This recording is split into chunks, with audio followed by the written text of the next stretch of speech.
In Mythica 1 and 2, we had a lot of practical locations for our sets, but there was a shift in 3 where we ended up building a lot of sets. One of the reasons may have been that we filmed in a lot of really, really cold locations in 1 and 2. The idea of filming on a stage was incredibly compelling. Another reason was that Todd was constantly asking me, can I make this explode? Can I knock this over? Can I knock this down? And on a practical location, that isn't an option. We set up Zorlok's tent outside on this cliff of a mine in the middle of a snowstorm, and it looked awesome, but it was a constant battle to keep it up. I wanted an awesome black tent for our main bad guy, so I dyed the fabric black, but wasn't able to properly rinse it out.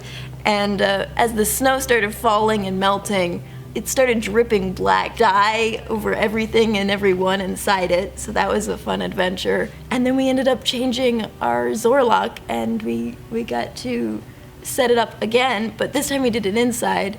And I thought that was going to be way easier, because after doing it on the cliffside in a snowstorm, I was like, this is going to be great.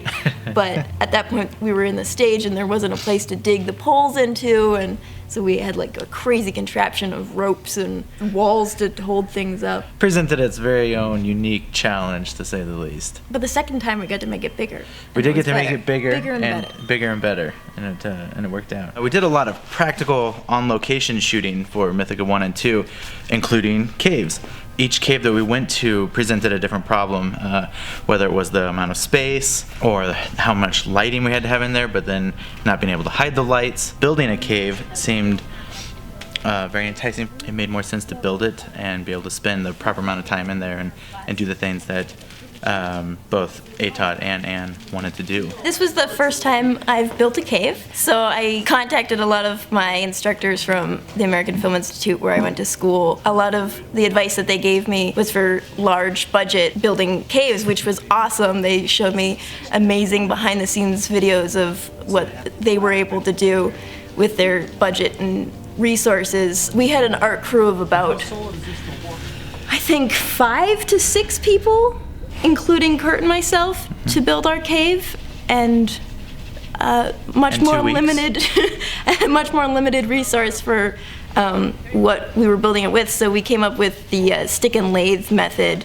where you basically have a bunch of sticks jutting out in crazy positions, and then we did like a chicken wire. Actually, we did there's a screen. Window screening on top of that to kind of form it, and then like a spray insulation to try and get that texture. And that was just the fastest and closest to cave texture that we could get for what we were doing. And the cheapest. But it worked, I think. We had used one of the locations, which is called the Provo Castle, a couple of times already, and we were originally thinking of putting the Thieves Guild in that same location. So we built the rows first because we could not find any kind of an old wooden building that felt decrepit and run down. We built the rows thinking that was going to be the only set that we built, and we were going to do the Thieves Guild at the Provo Castle. Once we built the rows and we filmed inside of it, and we went from being outside into a warehouse, I think everybody realized how much more manageable and that controlled climate very much helped. Then we had a very quick discussion, could we do the Thieves Guild in the same way? We actually used the exact same flats and just rearranged them differently. We built a couple new ones, like with the ones with the doors and things in it. When we had decided, okay, we're going to be building some sets, we realized we're going to need a massive amount of old wood and a new technique of making old wood. My medieval designs always kind of lend itself to that kind of crooked, misshapen wood, like of that, instead of a machine cut look. We had a brief amount of time to go looking, and we found a lot of supplies of old, a lot of it was fence wood, but just any old wood. We scoured the newspapers and the internet for free wood or wood that people were trying to get rid of. And I think we probably contacted every single person who had a rotten wooden fence that we saw on the road, and just collected as much of this wood as we could. That became our building stock. I mean, there was a period where we had people breaking down wood and these old fence panels as we were building the sets. And then we did round out. And then we had to learn how to make old wood. Exactly.